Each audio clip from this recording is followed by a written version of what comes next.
আসসালামু আলাইকুম। আহ, আজকের ক্লাসে দেখব কিভাবে আহ, একটা ই কমার্স ওয়েবসাইটে বিকাশ, নগদ, রকেট এইগুলো অ্যাড করা যায়। এখানে ক্যাশ অন ডেলিভারিটা অন করা আছে। তো মানে এখানে দেখব কিভাবে বিকাশ, নগদ, রকেট এইগুলো অন করা যায়, যেগুলোর মাধ্যমে কাস্টমার আমাদের পেমেন্ট দিতে পারে। তো এটা করার জন্য ফার্স্টে আমাদের ওয়েবসাইটের ব্যাক এন্ড সাইডে যেতে হবে। তো ব্যাক এন্ড সাইডে যাওয়ার পর আমাদের একটা প্লাগ ইন ইনস্টল করতে হবে। তো প্লাগ ইনটা কোথায়? এই যে এখান থেকে অ্যাড নিউ প্লাগ ইন, অথবা সরাসরি এখানে ক্লিক দিলেও হবে। তো আমি অ্যাড নিউ প্লাগ ইনে যাব। যাওয়ার পর এখান থেকে একটা একটা প্লাগ ইন লিখে সার্চ করব। প্লাগ ইনটার নাম হচ্ছে Softech, SOFT, Softech, TECH, tech, Softech. এই যে ফার্স্টে সফটেক নামে একটা প্লাগইন আছে। এই প্লাগইনটা অনেক জনপ্রিয় এবং ভালো সার্ভিস দেয়। তো এই এই প্লাগইনটা আমাদের একটু ইনস্টল করতে হবে। ইনস্টল করার পর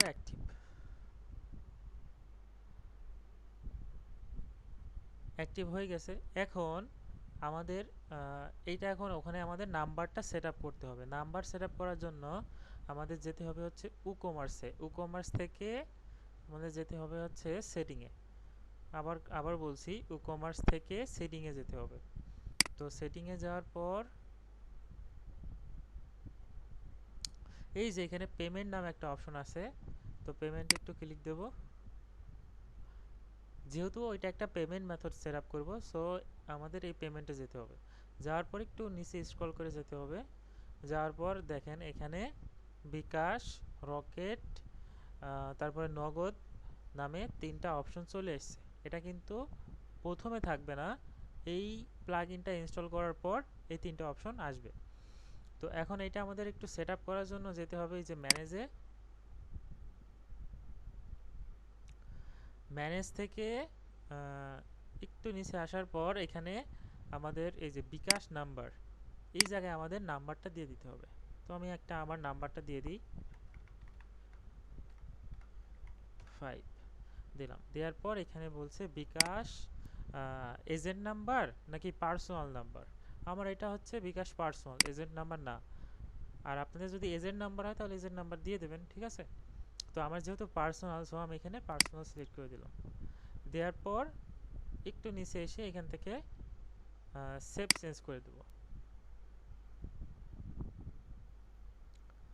সেম প্রসেসে আপনি বাকি যেইগুলো আছে এখানে আবার একটা ক্লিক দেব। ক্লিক দেওয়ার পর এই যে নগদ যেটা, নগদ অথবা রকেট যেটা, এটা হচ্ছে আমি ওখান থেকে দিয়ে দিতে পারি।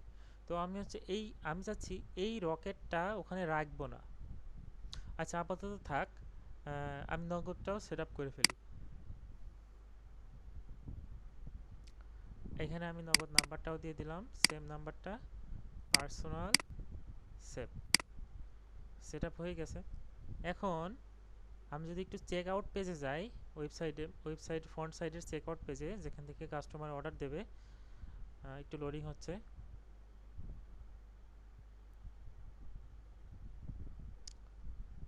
আচ্ছা, এবার যদি আমি একটু চেক আউট পেজে যাই, এখানে কিন্তু ফার্স্টে কিছু ছিল না, তাই না? এখন হচ্ছে আমি এটা একটু রিফ্রেশ দেব।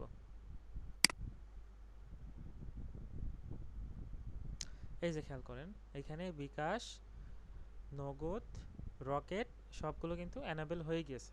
তো কাস্টমার চাইলে এখান থেকে বিকাশ সিলেক্ট করে এখান থেকে তার নাম্বার দিয়ে এবং ট্রানজ্যাকশন আইডি দিয়ে আপনার কাছে অর্ডারটা কিন্তু কনফার্ম করে ফেলবে। তো আবার কেউ যদি চাই আপনাকে ক্যাশ অন ডেলিভারিতে অর্ডার নেবে। তো এইটা মানে মানুষজন বেশিরভাগই ক্যাশ অন ডেলিভারিতে অর্ডারটা নেয়। সহজে কেউ পেমেন্ট দেয় না, তারপরেও অনেকের ওয়েবসাইটে অ্যাড করা থাকে, সেজন্য এখানে দেখানো। তো এইভাবে আপনারা সেট আপ করে নেবেন। এখন আমি চাচ্ছি এই রকেটটা রাখবো না, শুধুমাত্র বিকাশ এবং নগদটা থাকবে। তার জন্য কি করতে হবে? এখানে এসে এই যে পেমেন্টে একটা ক্লিক দিতে হবে।